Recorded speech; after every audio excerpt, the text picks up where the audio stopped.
was in with a bad crowd. I didn't have really positive friends. They were mostly the type, like dropouts, of course. Half of them are in jail. So I see my life going down a bad road, and I just didn't want to go down that way. I came and signed up for the GED program for years. Year after year I would sign up, but I would be working and I just would let it fall to the wayside. My life was like, before I decided to come to college, was like pretty much work, became a family. I was working in fast food.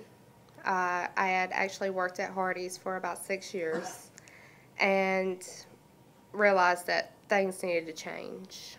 But fast food was my main priority for my income. I didn't have a job. I was working temp jobs. I didn't really have a plan. I really didn't have a future. I didn't have any really goals or plans. I was just trying to make it. I was working a minimum wage job, trying to pay my bills and taking care of all 5 of my kids. I got laid off, and after that fact, I found out 99% of the places you go to get a job, you have to have a GED, and that was one of the big problems. I didn't have a GED, so it was tough getting jobs. I dropped out when I was 17, and I really needed to get my life on track. Before I came back to school, I was a full-time employee working third shift, a job that I hated. It was to the point where I was lazy. I didn't want to do nothing. I'd just sit home. I was depressed, stressed out. I would go and get drunk with my friends just about every night of the week, and I couldn't do it no more. When I looked at my son one day and he was crying and Daddy was at work trying to make ends meet, making paycheck to paycheck, and we had no food in the house, no money to buy diapers, I knew then that I needed to make a change, not for myself, but for my family as well, and to be a better role model for my son.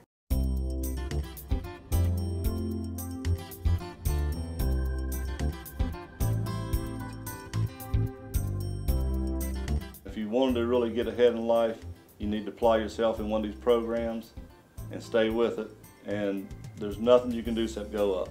It was logical for the basic skills student who was completing a high school diploma or GED to move into curriculum program. You're right here.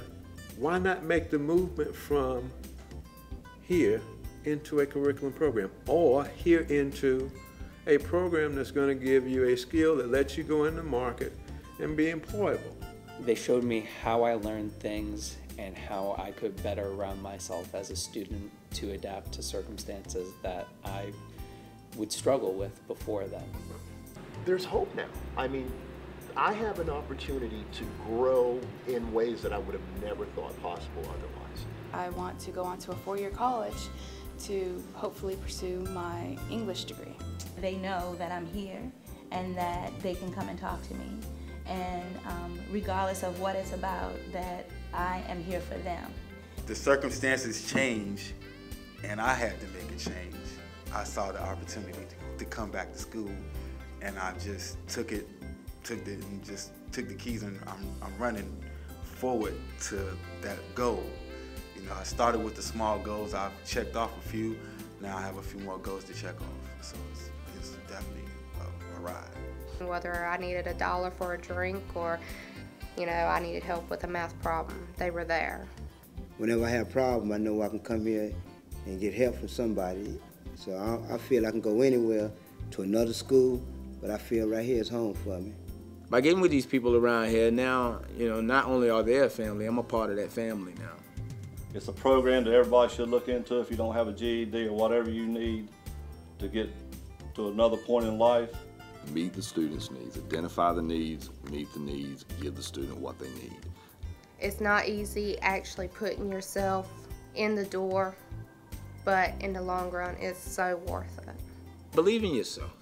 Believe in yourself. Just, you know, for God's sakes, believe in yourself. Step back and look at a prospective student's perspective to find out really how your customer service is, how your intake process is, and where that student ends up versus where it is that they want to be.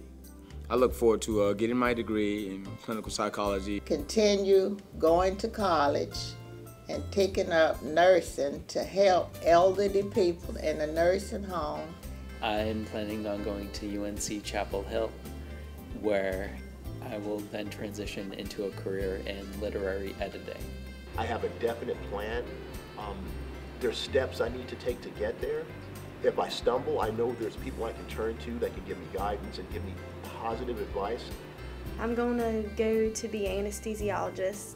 I'm going into advanced industrial maintenance program.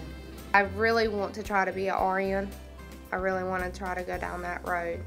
My plans in the future are to transition into the culinary field. I would have never thought that anybody would care enough about me to want to put forth the effort that these people have put forth. There is nothing that I won't do for them. And I just hope that through me that someone else will just get an opportunity to just pick themselves up and bring themselves to a place where they can go and get help.